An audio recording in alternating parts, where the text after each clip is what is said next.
I will fight to the end. Doesn't matter what the world brings against me. Hello, and welcome to another edition of Cut to the Chase. Cut to the Chase is a radio program that normally is hosted by Senator Amanda Chase. Senator Amanda Chase is the senator from Virginia's Fighting 11th. Not only is Senator Chase a friend and a fighter for liberty, but she is also the named Legislator of the Year in 2016 by the Virginia Treasurers Association, and she received an award by the American Conservative Union for her extraordinary legislative record. And it is my pleasure, I am Martha Boneta, and it is my pleasure to host Cut to the Chase during the legislative session. We have a tremendous show for you today. We have several very important guests that are joining us. One in particular that I'm very excited to kick off the show with is Andrea Thornock. She is with the Ronald Reagan series. We're going to invite Andrea onto the show in just a few seconds, but first I wanted to let you know what an honor it is to have Andrea Thornock on our show. She attended the Manhattan School of Music and earned her Bachelor of Music from Brigham Young University. She's an operatic soprano turned advocate of liberty. I have heard Andrea myself sing, and she has the voice of an angel. We are so blessed to have her on the show. Welcome, Andrea Thornock. Welcome to Cut to the Chase. How are you? Well, while we're waiting for her to get on the line, we're going to go ahead and tell you a little bit more about the Ronald Reagan series. And what I'm going to do is go ahead and tell you a little bit about a special event that the Ronald Reagan series has coming up. It's actually in its 9th season, and it's very exciting because this program brings key speakers that advocate liberty, really national names together, to come and speak. And they've been doing so. It's their 9th year of doing it. And in fact, coming up very soon, the Ronald Reagan Lecture Series will be having a very special event. And with that said, let me tell you a little bit about the Ronald Reagan Lecture Series. The Ronald Reagan Lecture Series has been around for 9 years. It brings key speakers that fight to protect our conservative values to come and speak to the community. And what's so significant about this is that this show has basically self-sustained itself with very little input and funding from outside. They are all volunteers, everybody that works for the Ronald Reagan series. And this coming Friday, February 10th, at the Belmont Country Club, we're very excited to know that Craig Shirley will be the guest speaker at the event. For those of you that don't know the name Craig Shirley, he just published his new book, Reagan Rising. And it doesn't hit bookstores until March 21st. But the significance of this book is that it's at such an extraordinary time. You know, so many Americans forget that Ronald Reagan really was a game changer. When Ronald Reagan came to the political forefront, he was received with uncertainty, much like Donald Trump was originally. And yet he is remembered. His legacy lives on as being one of the greatest presidents of the United States in the history of our time. So with that being said, this book coming out now, Reagan Rising, is so significant because just like Ronald Reagan, when he appeared on the scene, received so much pushback, so too Donald Trump has received a lot of pushback. And many have said that Donald Trump is the game changer, not only in the presidential race, but also down ballot in what we're seeing across our nation in state races. We're seeing a craving that the American public has for an outsider, a disruptor, somebody to come in and really challenge the status quo and shake things up. And we're seeing that time and time again. We're seeing it on the statewide level. Certainly we're seeing that in the Commonwealth of Virginia. And we're also seeing it even down to the local level. And what I think this is really foretelling is that we are going to see many folks all across our country, many great Americans that have never been politicians, never run for elected office, but care deeply about our country, that love America so much, start to run for office. And I think we're going to see that emerge, and we already are starting to see that really all over our great nation. And that Andrea is on the phone. Hello, Andrea. Welcome. Hi. Hey, Martha. How are you? Good. Thank you so much for joining us on Cut to the Chase. We are so thrilled to have you. And You're welcome. one of the things I wanted to do, I gave a little bit of your background to our listeners. We were wondering if you could tell us, if I'm not mistaken, the Ronald Reagan Lecture Series has been around for 9 years. Is that right? Since '09. Oh, since 09. So close. Yeah, so Okay. close. Mm-hmm. Okay, great. And can you tell us a little bit about, what is the Ronald Reagan Lecture Series, and tell us a little bit about why it's so important. Well, Ronald Reagan was a beloved president in the '80s, but he had these principles by which he governed, and so these principles are conservative principles. And so this organization was begun and finally was able to become a 501c3 also. And so this organization, we sponsor and host events to educate the public about conservative principles, because we believe that those are the principles, regardless of your political view, really, that conservative principles are based on maximum liberty for the individual.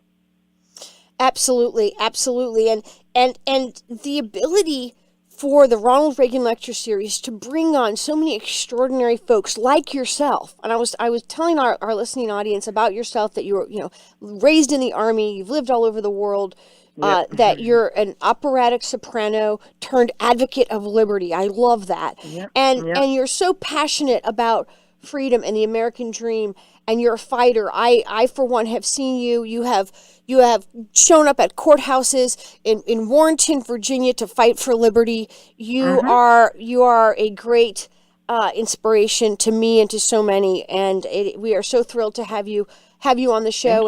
And really, we'd love to hear from you about how can Virginians. Of course, this will, we're going to push this out all over the web, so people will hear this all over, from all over the country, but specifically, how can Virginians get involved with the Ronald Reagan Lecture Series? Okay, so let's see. Well, first of all, we have our annual fundraiser next week, a week from tomorrow, Friday the 10th of February, in Ashburn, a wonderful, historic, and elegant venue called the Belmont Country Club. And it's not just nice and sophisticated and all that stuff. It looks beautiful. It's gorgeous. But it historically was the temporary White House in 1812 when our actual White House burned. And then also it housed fascinating. three other American presidents it housed. So they've had 4 American presidents that have actually lived and functioned there as a White House on a temporary basis. So it's beautiful and historic. But anyway, that event, where it's a birthday celebration, and actually Reagan's birthday is what day? It's the 6th. That's next Monday. Yes. That's actually Reagan's 106th birthday. So we're having a birthday celebration at dinner. You can go to our website, which is the acronym for our title, the Ronald Reagan Lecture Series. It's RRLS.US. And you can get tickets there, and you can rub shoulders with great Americans. We hold. May I tell you about another one of our activities? Yes, please do, please, because my phone is getting blown up from friends wanting to know more about how they can get involved with the Ronald Reagan Lecture Series. Yes. Yay! All right. Well, anyway, we want to reach out to all the different generations and different people, different walks of life, because who doesn't want more liberty? Even liberals that protest, they are protesting for things that they absolutely. Andrea, hold on will give them liberty. Absolutely. We're going to go in about 10 seconds. We're going to go to 15 seconds. We're going to go to a break. We're going to ask, because my phone is getting blown up, if you could stay on the line and join us when we get back. You bet. Thank you so much, everyone. We're learning about the Ronald Reagan Lecture Series with Andrea Thornock, who will join us when we come back. Okay, this is Martha Boneta, and it is my honor and pleasure to be on the show with you on behalf of Senator Amanda Chase for Cut to the Chase. And we are about to kick off again. We have a caller with us. So let's bring our caller on the line now. Hello, caller. Hello, Miss Martha Boneta. This is Ed Levine calling. Hi, Ed. Thank you so much. Welcome to Cut to the Chase on WNTW. We would love to hear from you and hear about what's important to you now in the General Assembly and what our viewers can do to help support liberty and freedom. Well, sure. Well, thank you for having me, and thank you to Amanda for having the show. I went by on VCDL's lobby day when we go lobby our senators and delegates about what gun rights are important to us in Virginia. And there's a particular bill I want to talk about, which is Senator Stewart's bill, which is Senate Bill 1023. All right. Now, what this bill was about is if people from Virginia have their handgun permit, their CHP, it shows up in their driving record, which we now share with Maryland. So if a cop in Maryland that's in an anti-gun state that's very liberally run sees a car drive by with a Virginia license plate, the cop can look for an NRA sticker or a VCDL sticker or even run the tag and see that that person has a handgun permit. And they've been known to pull them over and say, hey, where's the gun at? Right. Not whether you're speeding or whatever, just kind of harass motorists. So what this bill from Senator Stewart would do would be blocking their view of who has a CHP, because we don't have reciprocity with Maryland anyway, so why do they need to know which Virginians have permits? That is a fantastic bill. And where is it now in the process? Because I know we're at crossover. So it passed out of the Senate with a veto-proof 28-12, and we need 27 to override the veto. But the biggest problem is, and what I'd like the listeners to realize, is that if your senator is one of these, Dance, Deeds, Eben, Favola, Howell, Locke, Lucas, Martson, McClellan, Saslaw, Servell, or mine, Jennifer Wexton, you need to talk to your senator and tell them why this is important to you, because this has got to pass, even if our illustrious Governor McAuliffe decides to veto it. Absolutely. So now it's going to go now before the House, right? That's correct. And so what committee is it before? I don't have that in front of me right now. Okay. The bill heads to the House and we start over again, but if the bill gets vetoed down the road, we can only afford to lose one of the 28 votes in the Senate. Right. So we need a little more padding than that, because some of these senators see something pop up on their screen and they go, oh, this is gun, I'm voting no on it all the way. Right. But they're really not being fair to their constituents by voting no on something like this. This is harassment in states that don't honor our permits, so they shouldn't be able to look to see who's got them. Well, absolutely. I mean, first of all, it's appalling that there's no reciprocity. So basically, when our citizenry, when hardworking Virginians drive over the line into Maryland, they are known for whether or not they have a concealed handgun carry permit. But when the Maryland drivers come to Virginia, our police officers, nobody gets to have access to that information. Is that right? That's the way I understand it. Yeah. Yeah. Plus, I know a guy that drove into Maryland. He wasn't speeding or anything, and he got pulled over, and he thought maybe this is just a random check. And the cop didn't even introduce himself or anything, or say, "Here's why I pulled you over." He just said, "Okay, where's it at?" Well, and from my perspective, it's absolutely egregious that Maryland has even had access to this information all this time. I mean, there's no reason. I mean, it's just, and it really speaks to how, a bill like this is so important to protect our privacy. I mean, that's why I found it important enough to call in and let the listeners know. Yes, and I want to give a big shout out to Senator Rich Stewart for introducing this legislation. It's important that these types of bills have the support of the community, of our citizenry, so that when we need another bill like this to come through the General Assembly, our legislators know that when they put these good bills forward, they're going to get the support of us all. So please blow up your phones to the House members. Let them know that this bill matters, and that bill again is SB 1023. Is that correct? Yes, it is. I'll tell you, the other listeners, if you're a conservative in Virginia and or you support gun rights or a gun owner, you need to join the VCDL, the Virginia Citizens Defense League.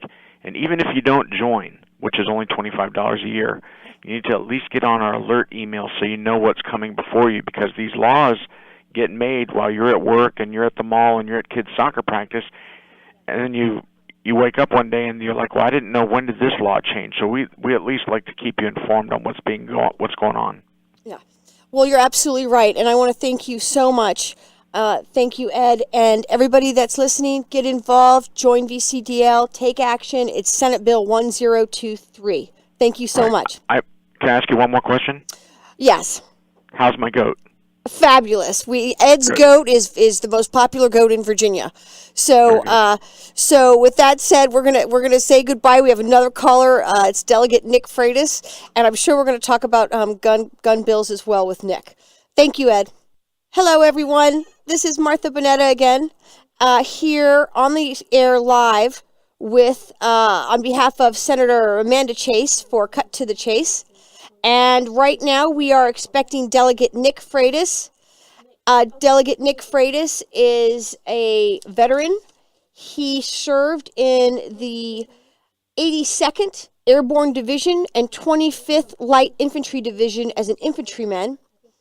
After September 11th, Nick volunteered for the U.S. Army Special Forces Green Berets and eventually served 2 tours in Iraq, ladies and gentlemen, 2 tours in Iraq as a Special Forces Weapon SGT and Special Forces Intelligence SGT. Nick Freitas is not only a dear friend, he's a great American, served our country. He's the delegate for the 30th District, serving Culpeper, Madison, and Orange. He's on the House Science and Technology and Finance Committees. And I got to read a quote to you from Delegate Nick Freitas, because this is what we want in our leaders in Virginia and all across America.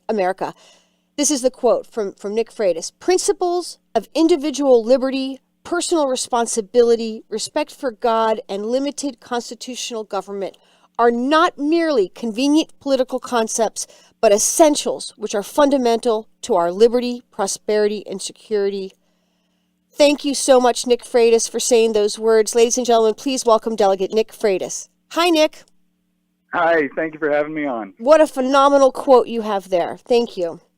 Oh, well, I appreciate it. Again, mean every word of it. Well, I'll tell you, and that one thing I do want to let all of our listeners know, and I neglected to mention, was that I had the privilege of witnessing Nick Freitas give a floor speech that has been heard by millions of people all over the world. And Nick, do you just want to speak for just a minute and let everybody know which speech that was and why it was so important, and how, because of your efforts and so many great Americans' efforts, that it ended up having a very happy ending? Sure. We had a situation where a soldier named Sergeant First Class Charles Martland, who was a member of 1st Special Forces Group, we had actually served in the group at the same time, although we didn't know each other. He had been over in Iraq, and him and his captain had dealt with a couple of different issues where local police officials had been abusing minors. And there was one instance in particular where a girl had been brutally abused and raped by a police official. And they had gone up the chain of command just like they were supposed to, went up the U.S. chain of command, came back down the Afghanistan chain of command. And the officer who was found guilty of the charge was given 24 hours in jail. And then just due to the circumstances, the We're going to go to a quick break, and I hope you can forgive me. Stay on with us. Our phones have been blown up, and a lot of people calling in. Just stay on with us, and ladies and gentlemen, we'll be back in a few seconds. Welcome back, and thank you so much for joining us. We have Delegate Nick Freitas from the 30th District representing Culpeper, Madison, and Orange with us today. Nick, I'm sorry we had to cut off there to go to a commercial. The phones have been ringing off the hooks, and I have several texts specifically for you from people all over Virginia asking about some special pieces of legislation that you're working on, to let them know what the status is. One of them is the Cut the Red Tape Virginia bill. Is that right? That's correct. This was a bill patroned by Delegate Mike Weber, and I'm a chief co-patron on it. And right now it's been going through the committee process. It had to go up through appropriations because it does have a price tag or a fiscal impact attached to it. But we've got full support from the Republican caucus. We've got support from our leadership. Mike has just done a great job on this. And again, for those of you who might not know what it is, essentially the gist of the Cut the Red Tape project is that for every new regulation that an executive branch agency comes up with, they have to cut 2 other ones. And this is important not only because obviously we have a way over-regulated environment right now, but also because it changes the mindset within the agency. And we want our agencies to be introspective. We want them to look not just for new regulations to impose, but we want them to be constantly going back and seeing which regulations have just become onerous or have not caught up with technology and need to be taken off the books. So it's a great piece of legislation, and I was very happy to be the chief co-patron along with Delegate Weber. Well, that's fantastic, and I want to thank you both. All eyes are on that bill, and also because Donald Trump, our president Donald Trump, just put forward an executive order that speaks to the need to cut two existing regulations, as you're aware, that kind of mirrors this. So it's a perfect timing of it. And also, Senator Amanda Chase is a senatorial co-patron of the bill, which is a chief co-patron, which is fantastic as well. And we're looking forward to see it pass. I have another text here about Nick's religious liberty bill. Tell him thank you for fighting the good fight, and let us know what the status is. Well, thank you. I really appreciate it. That was a tough bill. It was very controversial. Because obviously the issue of traditional marriage, same-sex marriage, is something that really divides people. It divides families. And the only reason why we felt the need to bring up this bill this year was because we had passed this bill last year and the governor vetoed it, and we were assured that this bill was not necessary because we already have the religious freedom statute, a long-standing tradition written by Thomas Jefferson. And we were skeptical because we've seen this governor go beyond his constitutional boundaries before, and sure enough, no sooner did he veto this bill last year that he puts out an executive order that could have theoretically prevented religious charities from being able to assist the Commonwealth and everything from education services they currently provide to a number of other poverty relief. Mm-hmm. And so this was our opportunity to send a strong message to the governor that whereas we don't want to exclude anybody, and we're not trying, again, I'm a devout Christian. Marriage will always have one definition for me, and that's it. But I'm not trying to impose my religious beliefs through the legislature. Unfortunately, this governor thought it would be appropriate to write an executive order that we consider to be targeting of religious organizations. And so we had to pass a bill that would defend those organizations to say that simply because they don't agree with this governor's social agenda doesn't mean that they can't provide those services to the Commonwealth. And it passed out of the House floor today, 57-37. Wow. That's fantastic. And I guess now we're headed, it's crossover, so it's going to go to the Senate now, right? That's correct. Senator Bill Carrico has the exact same bill over in the Senate. There's a couple changes in the wording, but nothing truly substantive. And that'll go through the process. His bill will come over to the House side. My bill will go over to the Senate side, and we'll see what happens. But again, Martha, the one thing I want to emphasize about this is we all really regret this is necessary. Personally, I wish government would get out of defining marriage because, again, government can't define marriage for me. It'll always be defined by my faith. And so government should stick to enforcing civil contracts and really allow the definition of marriage to stay with the churches, with the private sector. But again, when you have a governor, when you have an administration that considers this kind of an executive order appropriate, we have to act, and that's what we did. Well, and thank you for that. There's also several other bills, and I want to get through them kind of quickly because we had so many people call into the show that it got us off schedule. But you're being known as not just the rising star that you are, but really the member for everybody to keep their eyes on and watch because you are a fighter for liberty. You have taken on food, agriculture, hemp. I mean, these are all such great liberty pieces of legislation, and you're fighting the good fight. And so, can you tell us a little bit about the food bills and what their status is? There's an aquaculture bill that I understand is being heard today before the Senate, and we're going to take a 30-second break. We ask that you hang on there with us just a little bit longer, sure. But maybe just in a nutshell, just let us know, which bills are still thriving. Hemp is still on board, right? That's correct. It's up in appropriations right now. And that has received strong bipartisan support, thank goodness.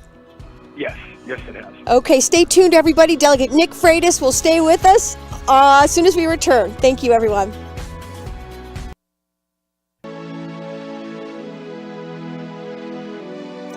Welcome back, everyone. This is Martha Boneta, and it's my honor to be on Cut to the Chase. We have with us Delegate Nick Freitas. He is our delegate from the 30th District, and it's an honor to have you on, Nick.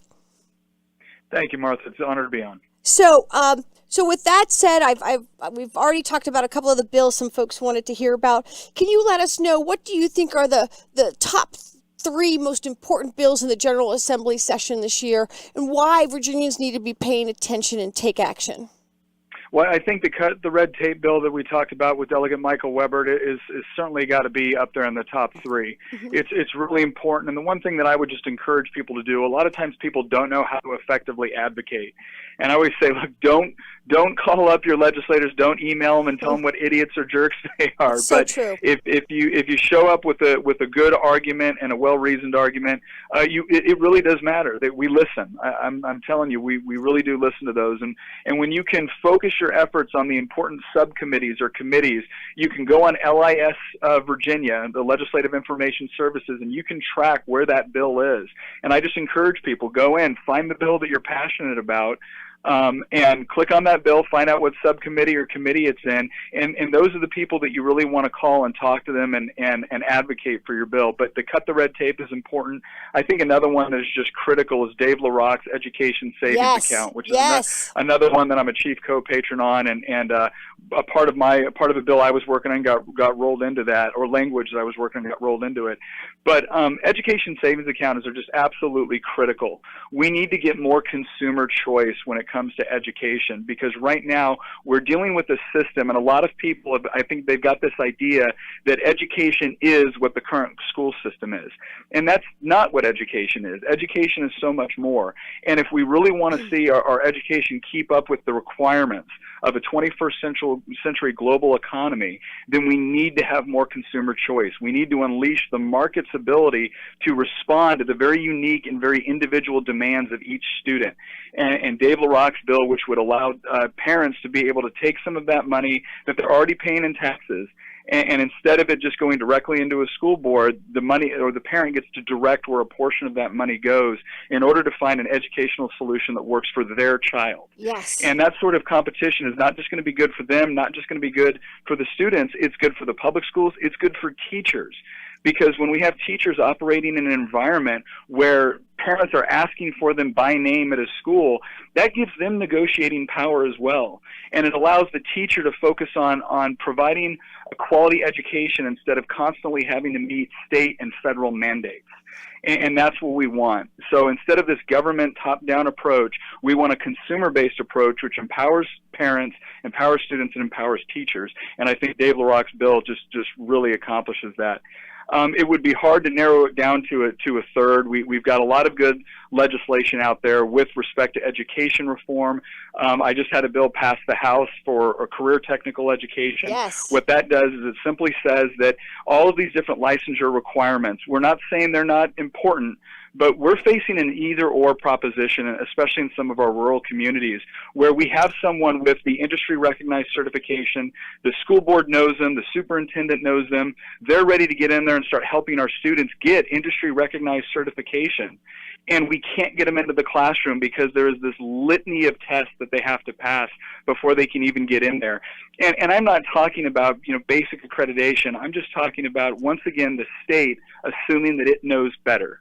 And so what this bill would do is it would simply allow the local superintendent, the local school board to provide waivers so we can get these people with the industry recognized certification into our classrooms and provide our students with more opportunities. But again, the unfortunate thing is a lot of these bills, they are passing strictly along party lines. That's right.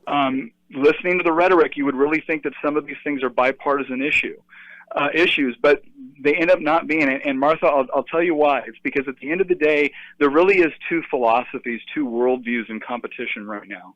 One is a worldview which believes that the government, that the state, that's the apparatus by where we achieve economic success, educational success, et cetera, et cetera. And the other believes that these decisions are best left to free men and women making decisions within the marketplace. Amen. And at the end of the day, it really is a question. If your ideas are so good, and I've asked this before on the House floor, I said, if your ideas are so good, why do they always require the use of coercive government force to implement them? Yes. Why cannot we return some of these decisions and a whole lot of the money that we've taken through taxation back to individuals in order to let them build their communities, increase economic development, create educational opportunities for their own children? But that's the philosophical difference. If you believe that the state is the way that we should be solving all of our problems, then chances are you're going to be voting against a lot of this legislation that I mentioned that I think is just critical for us going forward. Ladies and gentlemen, now you know why I am so excited to have Nick Freitas in the General Assembly. That passion, that love for America, that fighting spirit to fight for our most fundamental values, to protect our liberty and our freedom. Nick Freitas, thank you so much. God bless you. Thank you for what you do. Thank you for serving our country. Thank you for fighting for us here in the Commonwealth of Virginia and for representing the 30th District like you do. We all think you're the best, and we look forward to seeing a lot more of you protecting our most fundamental rights in the General Assembly. Thank you, Martha. And if I could just say real quick, I also want to thank you for all the work that you've done. You really have set a model for citizen advocacy, and you've really done that. So thank you. Thank you. God bless you. Thank you, Nick Freitas. Thanks. Bye. Bye. Okay. Ladies and gentlemen, that was Nick Freitas, our delegate from the 30th District, representing Culpeper, Madison, and Orange. And I have to tell you, what a phenomenal fighter and advocate for freedom here in the Commonwealth. We have another guest I'm very excited about having on. I believe he's on the line now. And this is Brian Moran. Brian Moran is Virginia's Secretary of Public Safety. He is also a former head of the Democratic Party, and he's a personal friend. Brian, are you on the line? I am, Martha. Thank Good you. afternoon. Thank you so much for joining us. And if I could just add, I don't know anyone that has so much respect and admiration like you do from both sides of the aisle. You are highly respected, and I consider you to be a friend, and I'm so thankful for everything you do in Virginia to keep us all safe each and every day. No, you're very, very kind to say that. I saw that you were doing the show. I thought I'd call in and say hello. And how has it been going? It's been going great, and we feel very grateful that this role even exists, right? Because you're the 13th, so there's only been 13, right? The 13 what? 13th Virginia Secretaries of Public Safety. No. Oh. No, Okay. no. Hold on the line. Don't go anywhere. We're going to do a quick commercial. Okay, thank you.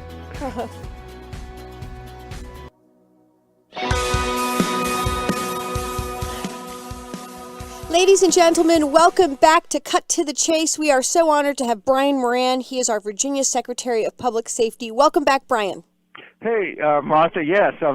I'll have to update that website because what's really cool is that I'm actually the very first Secretary of Public Safety and Homeland Security. When we took office, Governor McAuliffe became governor. The legislature was in the process of being very efficient, and we combined public safety and Homeland Security, which made perfect sense because all the agencies that you would expect to be concerned and involved in Homeland Security are the very ones that are involved in public safety, like state police, National Guard, Department of Emergency Management. So I have all of those agencies under my umbrella, as well as a good relationship with the Department of Homeland Security on the federal level. So, yeah, the 13th, no, lucky 13, no, I'm actually the first, but we'll update that, I think. That's wonderful. Well, and I see all of the great work that you're doing, and I'm wondering, can you tell us, maybe we have about 3 more minutes, not even 2 minutes. Can you tell us kind of what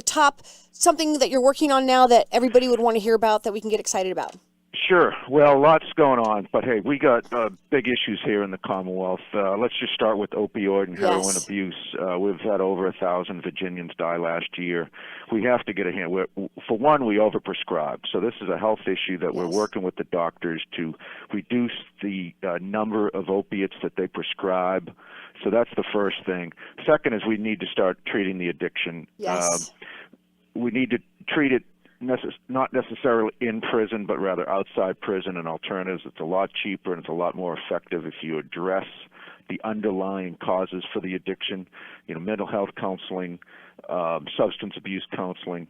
And so those are issues we are working diligently on, and it gives rise to really bipartisan effort, both Absolutely. Democrats and Republicans. The other issue that we're working on is mental health in jails. Our jails, any sheriff will tell you, they're busting out at the seams with folks who have mental illness. It's a revolving door. They get arrested for disorderly conduct, they come to our jail, and they go back and forth. We need to do more. We need to assess and screen early on in the process so we can identify their mental illness and then provide them services. Yes. So there is money in the budget that I think will stay. I think, again, this is an issue, bipartisan issue, that folks are going to invest in mental health and community service boards so we can keep people out of prison, back in the community, receive the necessary services to keep them out of trouble.